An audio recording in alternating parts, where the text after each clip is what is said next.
Earlier at the Palace of Astral, I introduced these guests from the Astral Express to you, Elder White. But with all the people around, we only exchanged pleasantries. Now, I'd like to officially introduce them to you. These three braved great dangers, accompanying me to perilous places, defeating the chief culprit Vantilia, and uncovering the conspiracies of the disciples of Sanctus Medicus. If you wish to know more, please, feel free to ask us. Well, I skimmed through the reports about the Arbor's rebirth from the Master Diviner Fu Xuan. She's been summoned to the Yuchue for questioning. There are a lot of doubts within the Alliance about this whole situation. But despite all that, I believe in you. Since you joined the ranks, you have repeatedly achieved remarkable feats. After the High Cloud Quintet each went their separate ways, despite the many criticisms within the Alliance, the Marshal still stood firm against the dissenting voices and entrusted the Lawfu to you. Over the years, you've served the Alliance with loyalty and wisdom. You've taken down abominations in Thalassa, rescued the Xianzhou Yuchue from a siege, and destroyed the demonic planet summoned by the denizens of abundance. I still remember those battles vividly. There are fools who doubt your loyalty. They're happy to see the divine foresight fail because it gives them some kind of sick satisfaction. They haven't achieved anything of their own, so they feed off the failures of others. But I've seen enough failures in my time, and I want to believe that your loyalty has never wavered. So, General Fei Xiao of the Yaoqing is the only one investigating the Ambrosial Arbor crisis on behalf of the Alliance? No. I am too. This old man's words always catch me off guard. The Marshal ordered me to come to the Xianzhou Lawfu, but the document only says, attend the war dance and listen to Fei Xiao's questioning. The Marshal is well aware of Jing Yuan's purpose in holding the ceremony and understands the situation he is facing. She mentioned it because she believes both issues are important. Thanks for your kindness and sincerity, Elder Huayan. But is it appropriate to tell everyone here about the Marshal's orders? By introducing the Express's witnesses to me alone, aren't you aiming to discern the intentions behind both my actions and Fei Xiao's? And whether there's any discord between us? Well, since I'm being open and honest with you, I encourage you young folk to do the same. As for the Ambrosial Arbor crisis, all I need to do is listen. General Fei Xiao will be the one asking the questions. To be honest, I'm more concerned about the timely start of the war dance. Oh, by the way, I've prepared a gift for the war dance. No!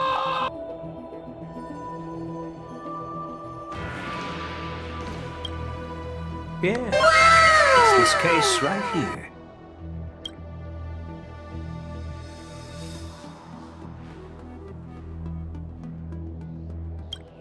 There will be numerous contests and celebrations during the war dance, and the main event will be the Ringmaster's Challenge.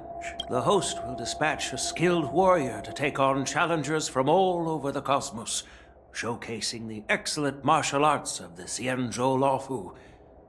When you mentioned that the Astral Express would be attending the ceremony, I thought the High Elder of the Lawfu would be the Ringmaster. You humor me, Elder Huayan.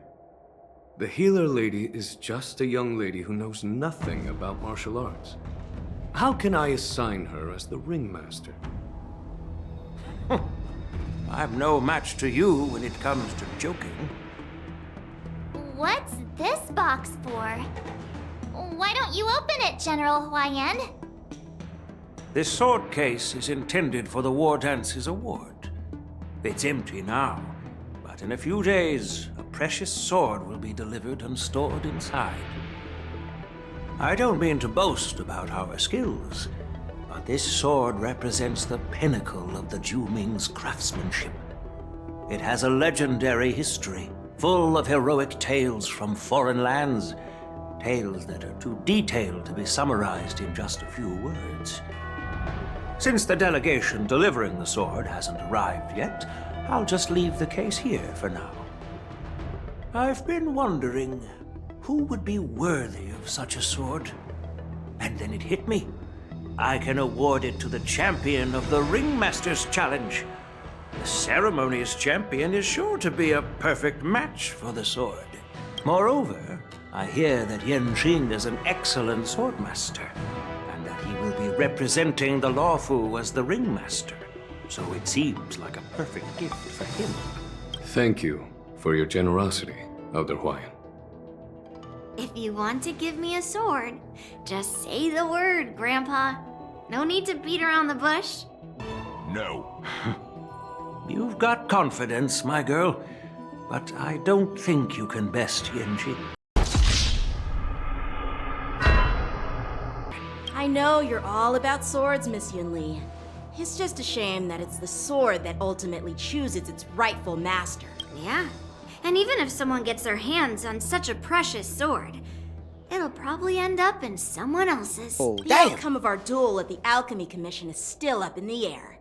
Since you're interested, why don't you represent the Xianzhou Juming and challenge me in the ring? That's exactly what I had in mind. Nobody knows who's gonna come out on top. It could be me, could be someone else. It'll probably be me. But whatever happens, it won't be him.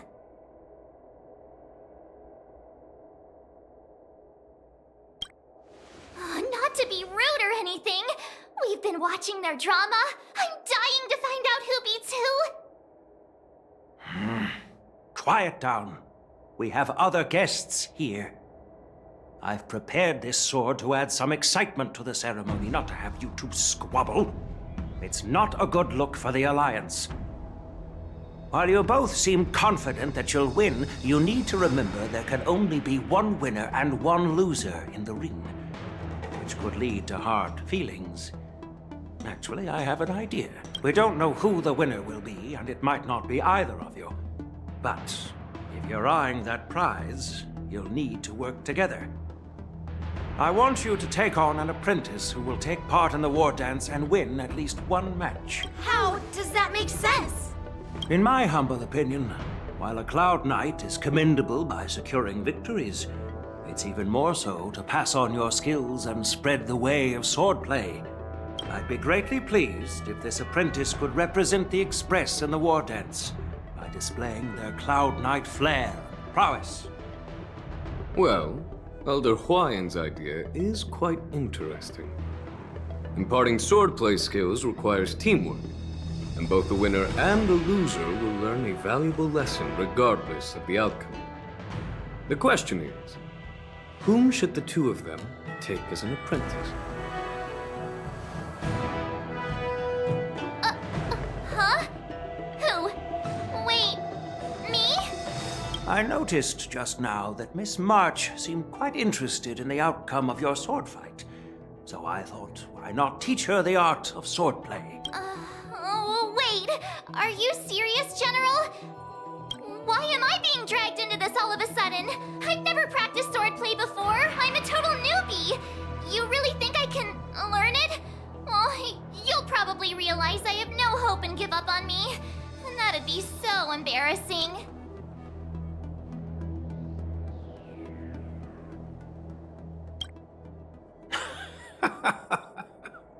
Your talent is quite unique.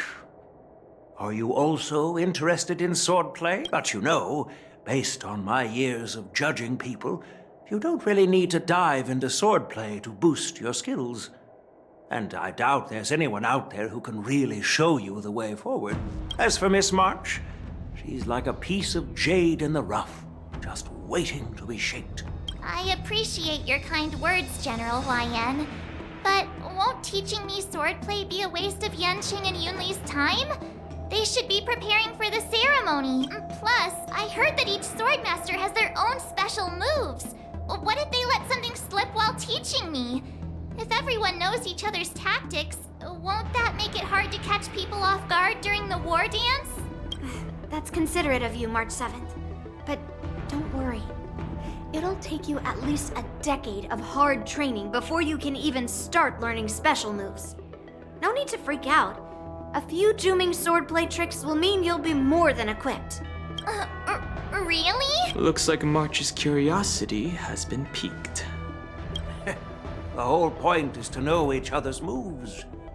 Defeating your opponent in just one move? How boring would that be? Plus, what really decides a swordsman's fate isn't some special move. It's the solid fundamentals.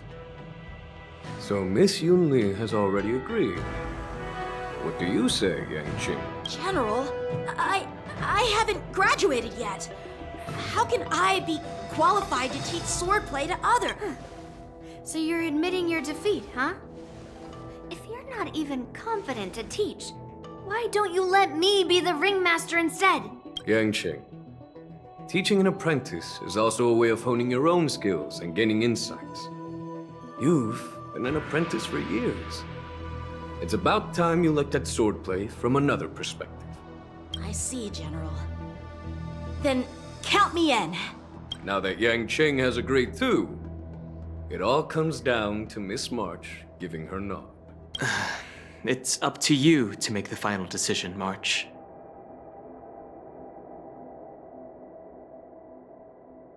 At least that way, I won't have to worry about you accidentally shooting me in the butt all the time.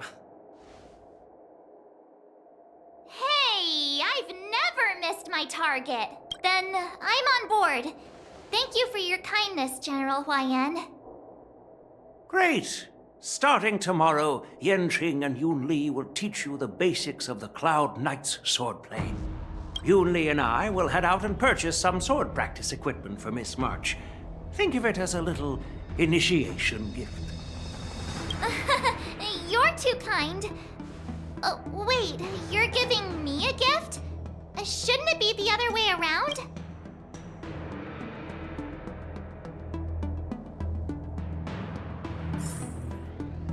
General Huaiyan's gone. Wait, why does something feel off about what we talked about? I think we strayed off topic. How did things even get to this point? Yeah, I brought you here because the General said he had some important matters to discuss. But how in the world did Yunli and I suddenly become Miss March's swordplay mentors? Because General Huaiyan wants us to stick around on the Luofu for some time.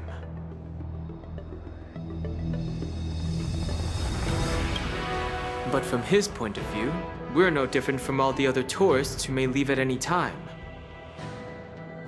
Since the crew's actions were mentioned in the Luofu's operations log were given to the Alliance, he probably wants to see firsthand if we're as capable as the report claims, or if we're just some made-up excuse to save face.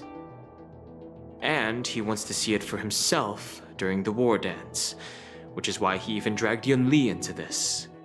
What began as a simple contest between two swordmasters has now evolved into you two collaborating to mentor March. Elder Huaiyan is still that tricky general who likes to give everyone a headache. My apologies. Truth be told, I invited all of you to the ceremony because I wished for you to act as my witnesses. Now, I apologize for not disclosing this information earlier.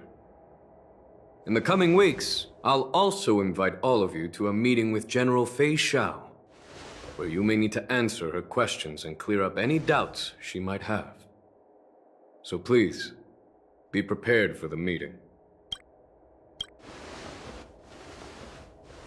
Don't worry, General. No matter what happens, I'm prepared to stay here as the Express's witness and answer any questions. Thank you, everyone. General, I know there isn't much I can do to share your burden. As the Lawfu Ringmaster, I won't let anyone defeat me in the war dance. I know.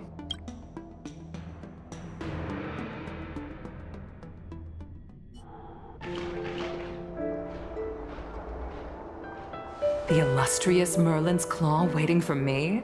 And for so long, too? It's quite an honor. It's been a while, General Fei Shao. It's been 30 years since we last saw each other. Right, Yukong? Yes. Back then, you were the vanguard of the Yao Qing's Verdant Knights, and I was a pilot of the Law Fu's Rainbow Orbit Fleet. Who would have thought that upon meeting again, you'd be a general, and I'd have given up flying? Really does feel like a lifetime ago. Well, I wouldn't say I haven't seen you in 30 years. After all, your great victories are announced through the Yellow Bell resonance system every day. So I'm well aware of your great feats. How's your health holding up? Still stable, I suppose. Do you still remember the medic who saved me in battle? That healer with the odd name and peculiar temperament. What was his name again?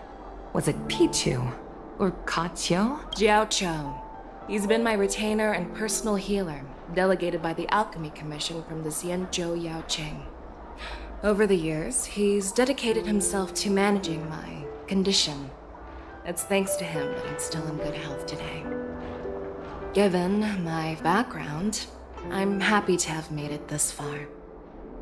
I'm relieved to know that you're safe and sound. Well then, since you and Elder Huayan are here, I imagine you must have received orders from the Marshal? As your friend, may I ask how the Alliance intends to punish the General of the Lawfu? The Arbor's rebirth has frightened the elders who lurk behind the scenes. They fear the resurgence of abominations, much like what happened 30 years ago. Although the report from the Lawfu explained all the details, we don't know if the Ruin Legion really invaded, or how exactly the Stellaron Hunters and the Astral Express became involved. This puzzle has many missing pieces. As you know, the fugitive Jing Liu, who mysteriously disappeared many years ago, has resurfaced. This time, she has brought along an Outworlder and a coffin, claiming to offer the Marshal a method to fight against the Eons. The Lawfu Preceptor has also leveled accusations against Jing Yuan for neglecting the Alliance's principles. She asserts that Jing Yuan enabled the exiled Imbibitor Lunae to re-enter the Lawfu, thereby unlocking the lunarescent depths within Scale Gorge Waterscape, which in turn disrupted the Vidyadhara's dutiful watch over the Ambrosial Arbor. It is for these reasons that I have come here to the Lawfu today. Well, duty calls. Perhaps I shouldn't have mentioned all of this to an uninvolved person, but since we once fought together, I didn't want to keep you in the dark. Perhaps pretending you didn't hear any of this would be for the best. I understand. I'm sorry. I was out of line. I know I shouldn't be defending General Jing Yuan right now, but... well, you know how I am. The Lawfu has enjoyed centuries of stability since the end of the sedition of Imbibitor Lunae, much of which can be attributed to General Jing Yuan's masterful strategizing. Unfortunately, for long-life species, enduring through the ages always culminates in a failure that undoes all previous achievements, a moment that our adversaries relish. That's true. And that's why I'm also here for another purpose. To visit Hulei. Hulei? You mean that Hulei? The Borisin warhead? The same Hulei who has been imprisoned in the Shackling prison for over 7 centuries? The nemesis of the Foxians who will never be forgiven and shall be imprisoned until the end of the cosmos. I can't quite remember the exact wording, but yes, the very same Hulei. Usually, only emissaries from the Xianzhou Yaoqing Skyfaring Commission visit him once every century. Why do you have to visit him now, of all times? The Foxians and the Alliance made a pact to combat the abominations, aiming to achieve justice and free their kin. That werewolf monster is to be forever imprisoned in the dark recesses of the Shackling prison, facing unending retribution. Given the situation on the Luofu, those on the Yaoqing are concerned about Hulei's imprisonment. I'm afraid that the routine visit every century is no longer sufficient to ease their concerns. That's why I was sent here, to reassure them. It's all bad news. Well, not everything. There might be a silver lining. Oh, by the way, I found some clues about the thing you asked for. Tell me more. The Verdant Knights followed the route you mentioned and discovered the wreckage of the Whistling Flame ship.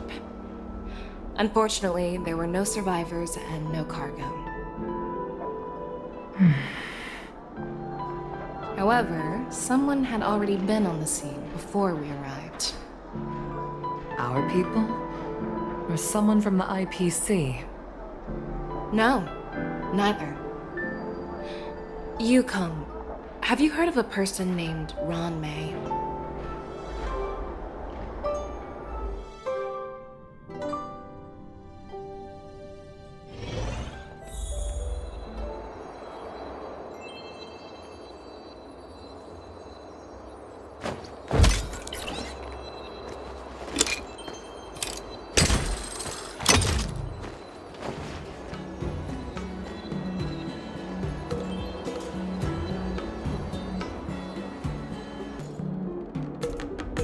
There you are!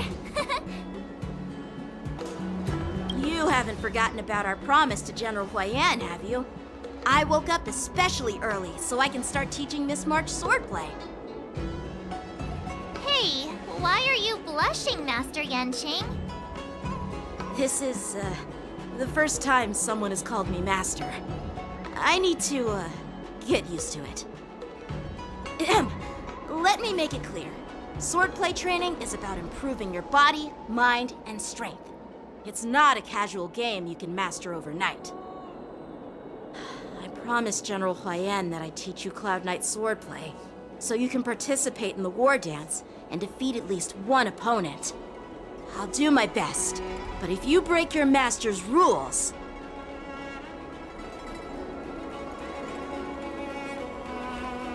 Is it too late for regrets? I'm already regretting my impulsive decision. Honestly, I'm not sure what I'll do either, because I've never been a teacher before. So, Miss March, please behave and don't skip classes.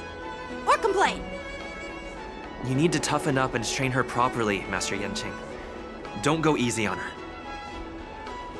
You're so heartless. By the way, where's Yoon Lee? I've found a quiet spot in the back garden of the Palace of Astrum for our first lesson together.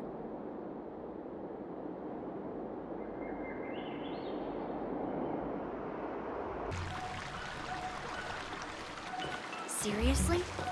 It's the first day and you two are already late? Why is everyone on the Luofu so laid back? So disappointing.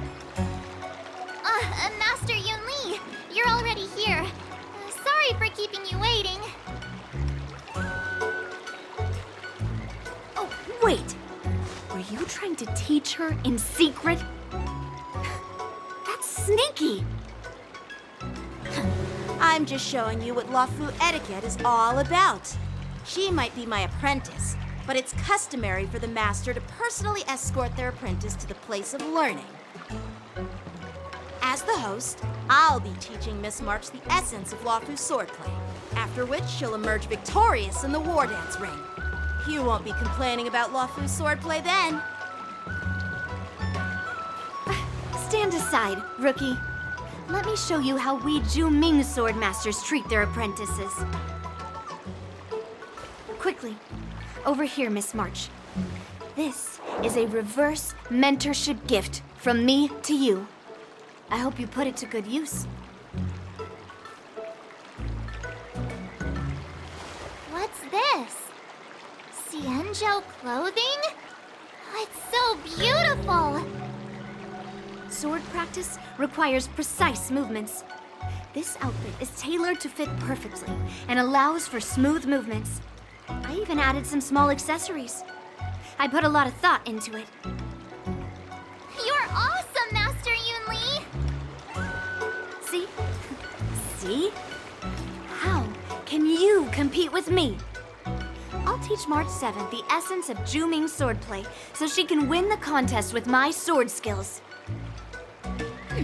Actually, I've prepared something too. Huh? You have a gift for me too, Master Yanqing? Since you want to learn swordplay, Miss March, you'll need suitable weapons. So, I went out of my way to prepare a pair of swords overnight. Unfortunately, I didn't have time to ask the craftsman to customize the swords for you. But I did my best to choose ones that look nice and are suitable for a beginner. I hope you like them, Miss March.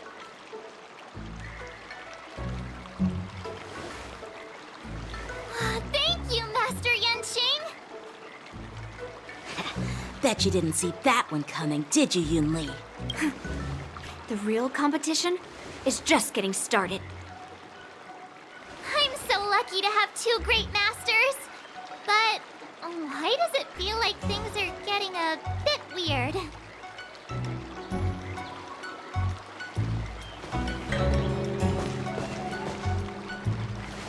So what do you think, masters? Does this outfit suit me? Beautiful! Perfect. I chose it carefully. It's perfect for beautiful young swordswomen like you and me. I beg your pardon? Ahem. All right, let's get started with the training. The person next to me is a Cloud Knight instructor I've brought in. For your first lesson, try exchanging a couple of moves with him. Wait. We're having actual combat training for the first lesson? Isn't that a bit too intense? Well, I heard you have some experience with archery and martial arts. The first thing we're going to do is see just how strong your fundamentals are. Come on, step forward and strike with the sword in the most natural way you can think of. It's important for us to grasp your natural movements so we can decide where to start and what you need to learn. If you're ready, let's begin. Okay.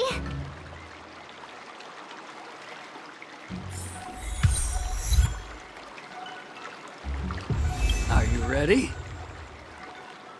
Yeah. Then I apologize. Here comes the mighty warrior! Please have some tea. Close attention, Miss March. Luofu swordplay is all about being swift and agile in your movements.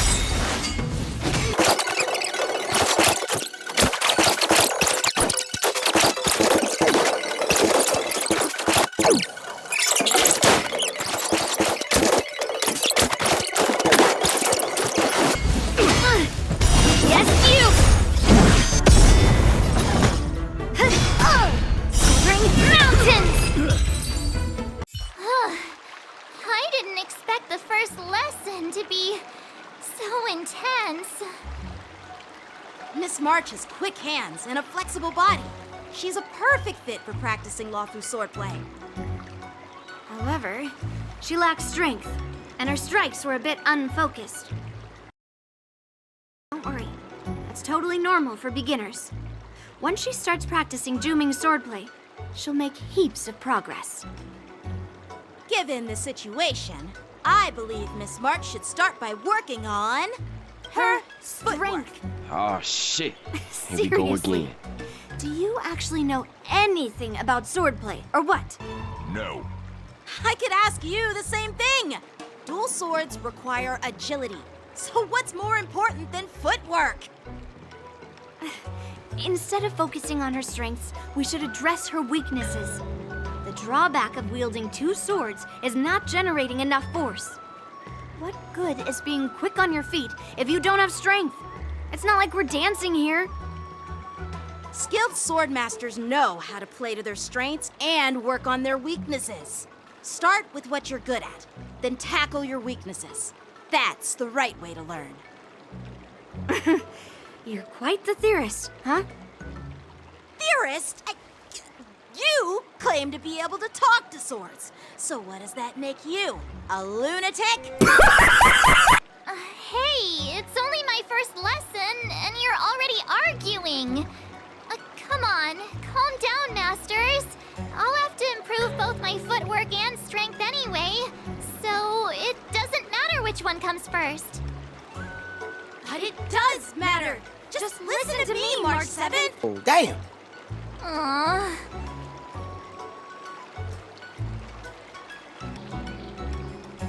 Dear Himeko, Mr. Yang, and Pom Pom, we're all good here on the Xianzhou Lafu, so no need to worry. By the way, how's your trip going? As for me, I've somehow become the apprentice to 2 Cloud Knight sword masters, and I've been honing my sword skills with their guidance. One of them is Yanqing, the boy we've all met before. The other is Yun Li, the granddaughter of General Hua Yan from the Xianzhou Juming. Both masters are super strict, giving me a real taste of how hard sword training can be. I tried to drag him into this, but he refused. Then I tried to rope Dan Heng in, but Master Yanqing wouldn't have it. Still, I didn't let the difficulty get to me. In just a few weeks, my sword skills have improved a lot. Both my masters think I have unique talents in swordplay, and are literally fighting each other to teach me their skills. Thanks to their guidance, I've actually made some progress. When I get back to the Express, I'll definitely show off my skills and impress you all. Looking forward to your reply.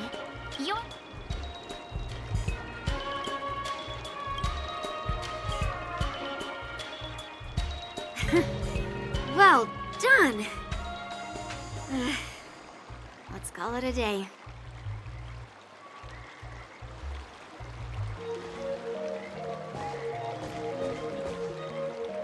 Miss March's sword skills are really coming along. She'll hold her own just fine in the war dance.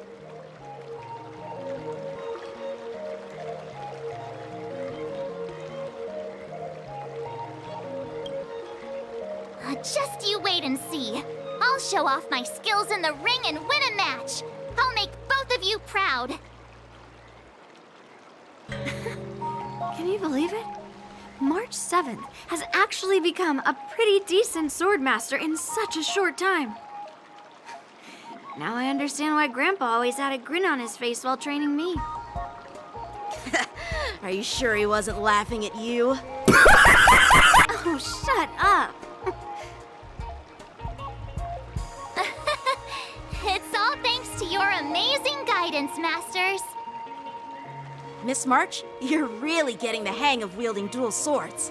If you're keen on advancing, trying out different Xianzhou blades can improve your touch. Oh, let me see. Which sword is the most powerful? Single sword? Great sword? Or maybe a flying sword?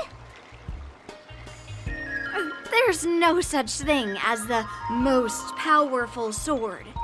It's all about the skill of the swordmaster. Yanqing wields several flying swords, while I only wield one. But remember how I kicked his butt at the Alchemy Commission? Here we go again. First, you didn't kick my butt. Second, you'll never kick my butt. Third, how about we settle this right now and see who kicks whose butt? Woo! Yeah, I'm up for that. And if I kick your butt, you'll drop out of the war dance. Deal? Why are you two arguing again? I thought things had been improving between you lately. There was talk that the leading disciples of the Law Fu and Juming generals were supposed to face off in the war dance, but for some reason, they suddenly teamed up to train an apprentice of their own. Turns out, the rumors are true.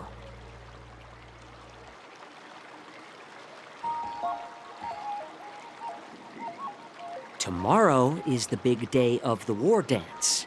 Shouldn't you two be focusing on honing your skills instead of teaching swordplay here? You're... Oh, that's right! You're the pink-haired box from the Yaoqing! This is Mr. Jiaoqiu, the healer working for the general of the Xianzhou Yaoqing. Ah, got it.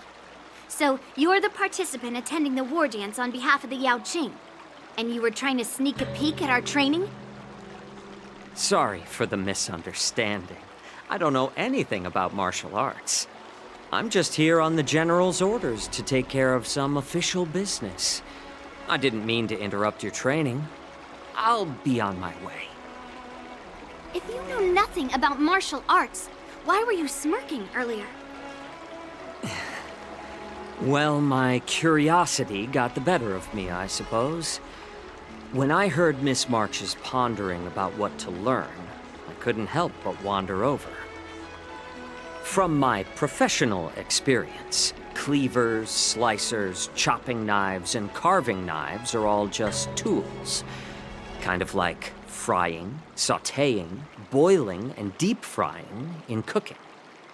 They're just ways for people to show off their skills. How you use them really depends on the ingredients you're working with. It's like your sword teaching methods.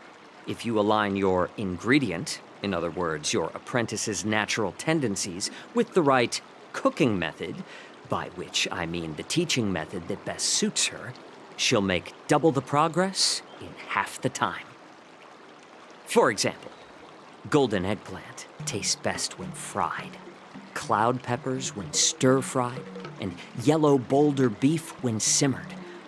It's all about discovering the nature of the ingredients. Apprentice.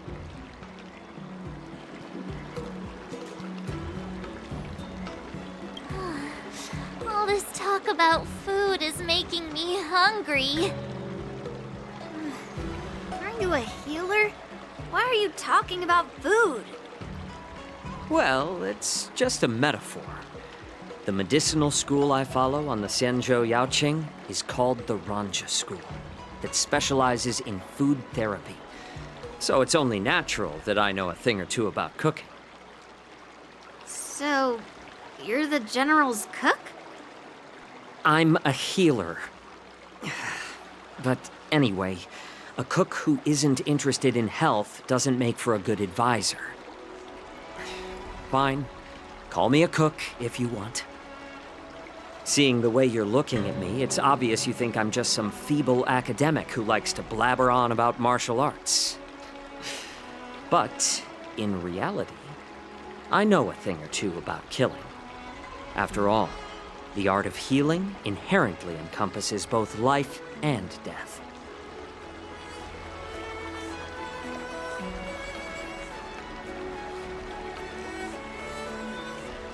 Why is this guy suddenly getting all serious with kids? Do you recognize this bottle of medicine in my hand? No. This is called tumble dust, an extract from an exotic flower named Yabra.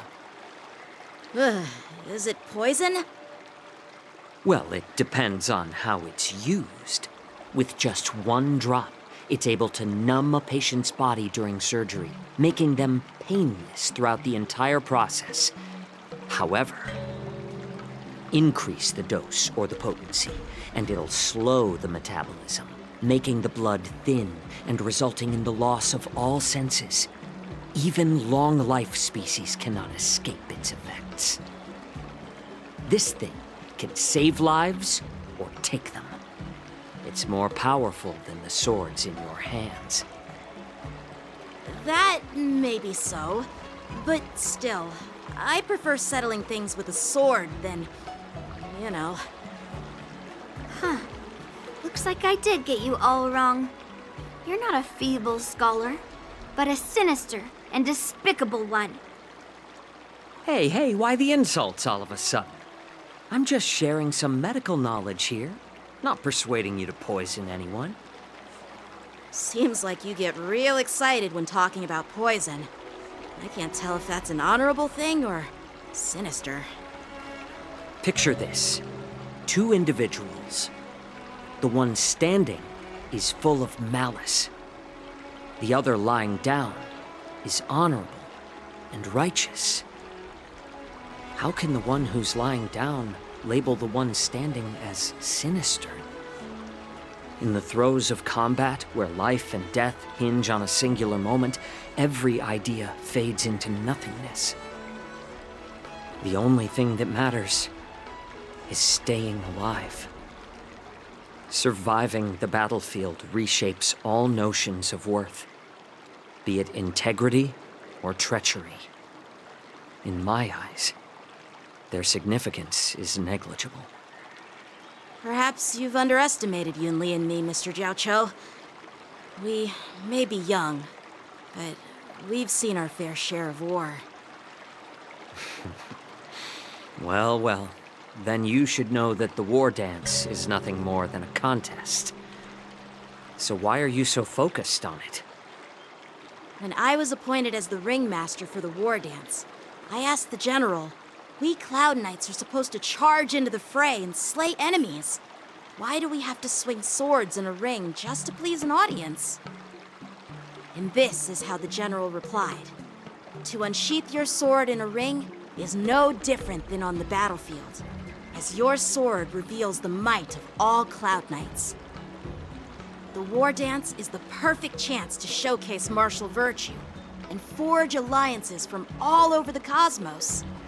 When we unsheath the sword without drawing blood, we not only display our might, but also the martial virtue of the Cloud Knights. That's quite an insightful statement, Yanqing. Well, my apologies for being so short-sighted. I've been on the Luofu for quite some time, but I haven't had the chance to see the ceremony venue for myself yet. Hearing you speak so highly of it has piqued my curiosity. Would you mind showing me around? You want to see the Sky Splitter ship where the war dance will be held? Let's go! I bet Yunli and Miss March haven't seen it either, right? Well then, I'll give you all a tour.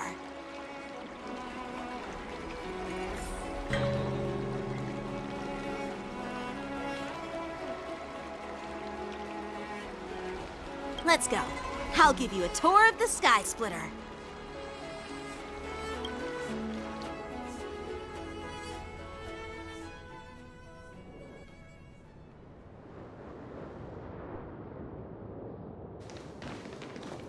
Looks like a lot of other visitors have also come to catch a glimpse of the Sky Splitter.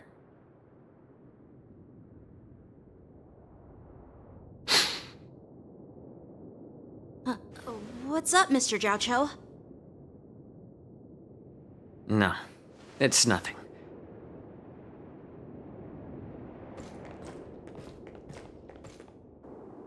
Do you see that airship in the distance? That's the Sky Splitter, the venue for the war dance ceremony. It doesn't look all that impressive from this distance. The Sky Splitter is actually a decommissioned Luofu military vessel. People aren't allowed on board until the war dance officially commences. Tomorrow, when the bell rings and the ceremonial cannons roar, I'll be there representing the Cloud Knights of the Xianzhou Luofu, standing in the ring, ready to take on challengers from all over the cosmos. Since I was a kid, I've been training in swordplay and the art of war under the general. Every day, I'd swing my sword 10,000 times, and then thrust it 10,000 times, repeating the process over and over. I understand that I'm not like other kids. I never envied the toys and freedom they all had. I never found sword practice boring or hard. Even in the thick of battle, facing down savage abominations, I never felt scared. Each day, I could feel myself getting stronger and stronger, and I racked up countless victories. It's the best feeling in the world. But then, I faced a really tough opponent. And just one slash shattered my confidence into 1,000 pieces. That's when I felt true fear for the first time. Maybe that's what Mr. Jiao Cho meant by life and death hinge on a singular moment. Every idea fades into nothingness. After that, I had to pick up the pieces and try to put myself back together. But no matter how hard I tried, I couldn't seem to find my old happy self again. I often ask myself, why do I wield my sword? If defeat is inevitable, why do I continue to fight? Is it to reclaim the joy of victory? To meet the General's expectations? Or to secure my honor among the Cloud Knights?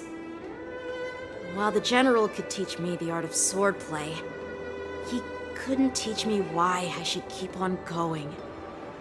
He said the reason must come from within myself. I've been struggling to find that reason. But after talking with you, Mr. Jiao Cho, I think I already have that reason in mind. As a member of the Cloud Knights and the General's apprentice, I've had a weight on my shoulders. And I know there's still more to shoulder. But when I wield my sword, it feels like I'm letting go of everything. I love the feeling of giving it my all, facing any obstacle in front of me, pressing forward. That's why I wield my sword. Oh, Yanqing. So young, yet so grown up. By the way, how old are you exactly? Age doesn't really matter. All sword masters will understand how I feel. I get it. Looks like all the kids on the Luofu live tough lives. So, how about you, Miss Yunli? It's not polite to ask a girl her age, no matter which Xianzhou ship you're on. I'm not asking your age. I'm asking if you have a dream like Yanqing has. You don't talk like a cook. You sound more like a TV host or something. Need I repeat myself again? I'm a healer. Well, I don't have a dream like Yanqing does. The only reason I'm participating in the Ringmaster's Challenge is because I made a promise to my grandfather that I'd win the precious sword he's contributed to the war dance. Sounds like that mind of yours is just filled with swords. I bet you've got nothing better on your mind. My father was a craftsman on the Xianzhou Juming. Because of his foolishness, many innocent people fell victim to the cursed swords he forged. Since I was a kid, it's been clear to me that not everyone deserves to have a weapon in their hands. Giving them a sword is no different than being cruel to the innocent. So, whenever I come across someone unworthy of a sword, I can't help but want to take it away from them.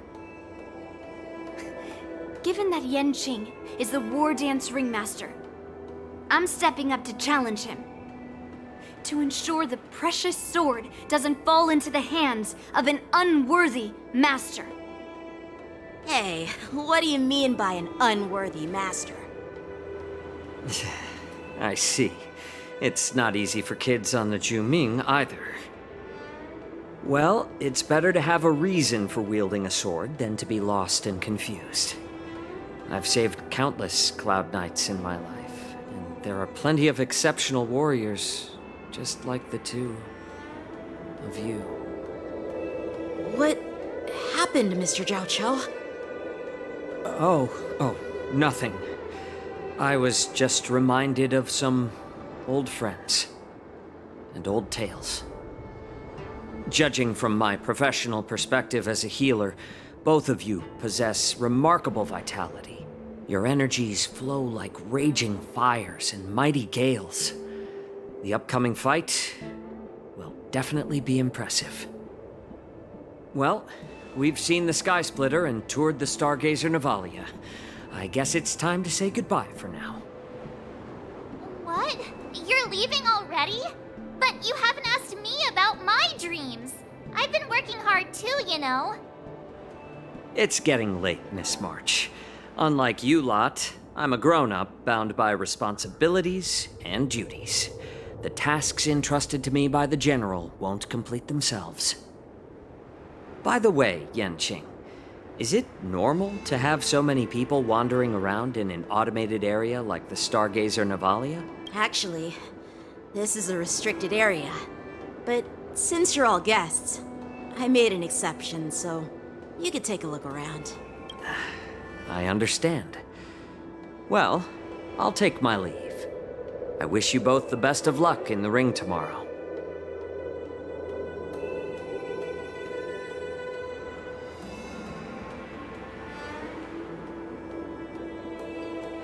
Seriously? I just spent so much time thinking about my dream, but he didn't even ask me. Now that we're done with our tour of the Sky Splitter, shall we continue with our training?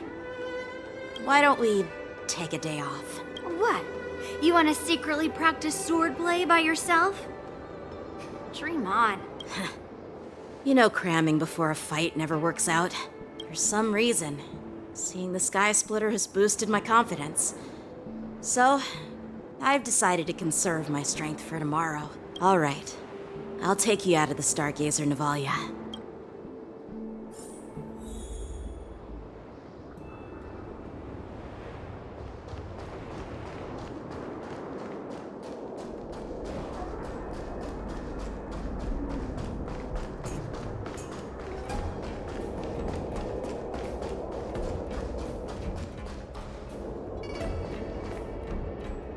Just shut up, Red Fang! This is not a beast ship. I need some time to take care of things. You willingly donned the skin of a lowly beast to join this mission, dedicating yourself to our glorious cause. And now you're telling me you can't handle it?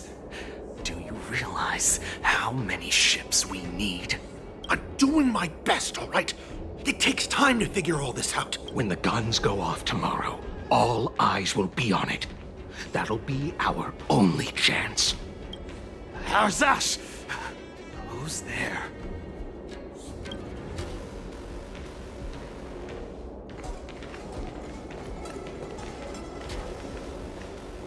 Who are you guys?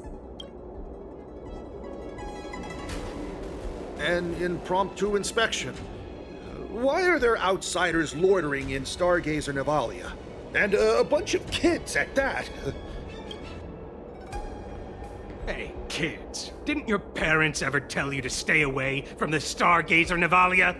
I know it's an automated facility, but it doesn't mean you can just break in and do what you want.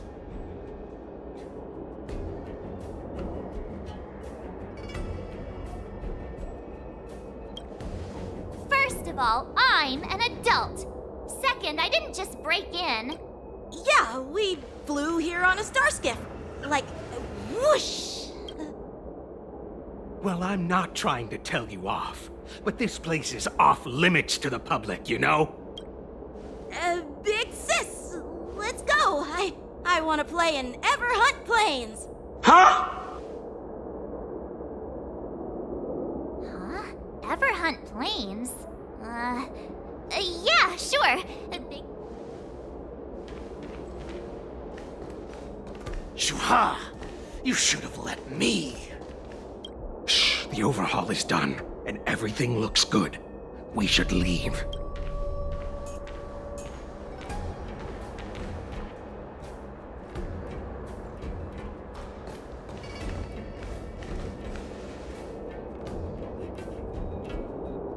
Could you repeat what you just said, Yanqing? What did I say? Big sis, let's go. Come on. Can't you read the room? Something is definitely off about the 3 people we just met. Yeah, anyone could see that. I just wanted to hear you say it again. That pink-haired fox tried to say something. I'm pretty sure he sensed something fishy. Since he's not familiar with this place, he just dropped us a hint. But you didn't seem to be paying attention at all. I knew that from the beginning. That Cloud Knight didn't recognize Master Yanqing at all. That's really weird. What? Is he famous on the Luofu or something? Not even the Cloud Knights on the Juming, who all know my glorious name, might recognize my face. You have a point. A Cloud Knight, a member from the Skyfaring Commission, and a craftsman. They're from various departments, and the reason for the overhaul seems legit. But one of them blurted out some weird language just now. Did you hear that? I have a feeling that if we secretly tail them, we'll definitely catch these guys in the act. Follow my lead, and be careful not to blow our cover.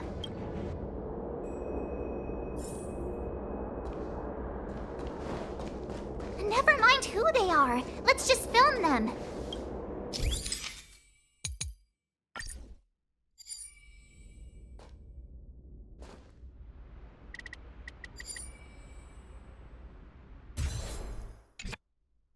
We should have just killed those lowly beasts. Those little brats won't take up much space. There are boxes all over this place. Just dump them into one and no one will notice.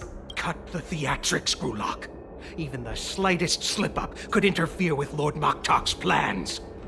So where are we heading next? To check the freight skiffs. We've got a lot of preparations to do. Also, don't forget to take those crates with you. Weapons, supplies. We've got to be well prepared. Otherwise, we're screwed. So, are they smugglers? What exactly are they up to? I have no clue, but they seem to be moving those crates. I've got an idea. We can hide inside the crates and follow them.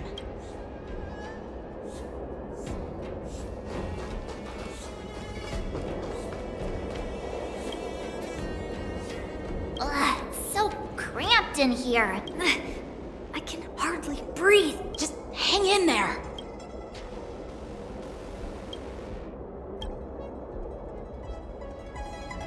Let's just put the cargo here for now, all right? Then we'll move on to inspect the ships. Lord Moktok said that as soon as we're done, we're to board the freight skiff and leave this place. Don't worry, I've changed the shipping schedule. You two, come with me.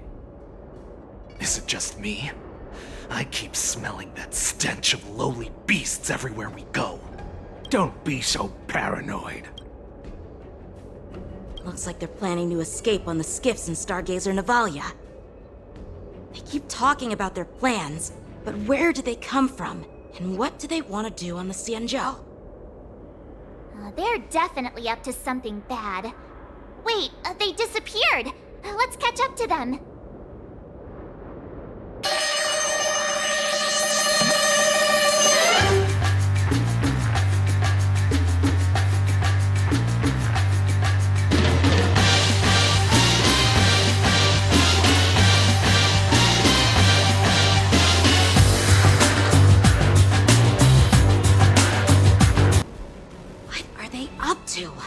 They're all wearing official uniforms, but I'm pretty sure they're not members of the Skyfaring Commission, the Artisanship Commission, or the Cloud Knights. This is way too suspicious. Never mind who they are. Let's just film them.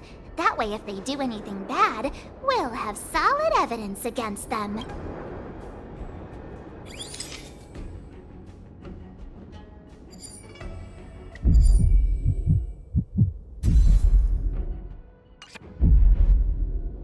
Look at this. A freight star skiff with enough room to fit at least 20 of my men. I'll let the others know and have them prepare more star skiffs.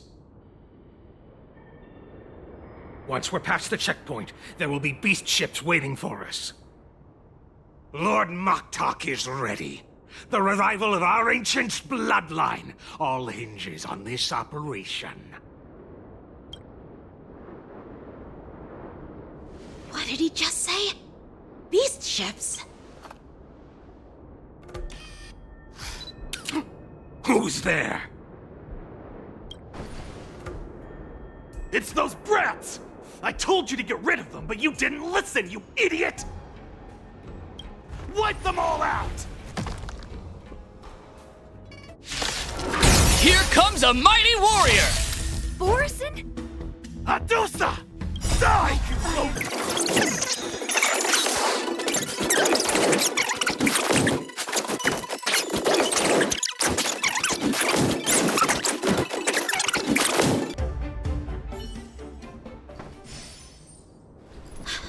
How is this possible?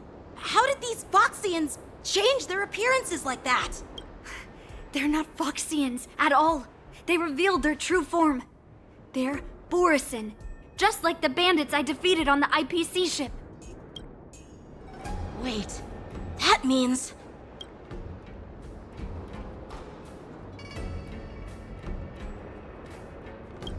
What kind of trick did they use? When we were tracking them earlier, they looked just like normal Sanjo Foxians. It's not just a simple disguise of wearing our clothing and shaving their whiskers. They're somehow able to alter their appearance to be indistinguishable from Foxians. They even have official IDs for the Skyfaring Commission, the Artisanship Commission, and even the Cloud Knights? Let me check this fake Cloud Knight's tag. Maybe it'll give us some clues. Lujun, an officer of the Patrol Defense Squad? Wait! What's the matter? I encountered a patrol officer named Lujun before. It was a few weeks ago, when we were transporting the Borison prisoners. If they can forge official identities and move around the Xianzhou without raising suspicion... Oh no, this is bad. Even worse. If you find one cockroach on the Express, it usually means...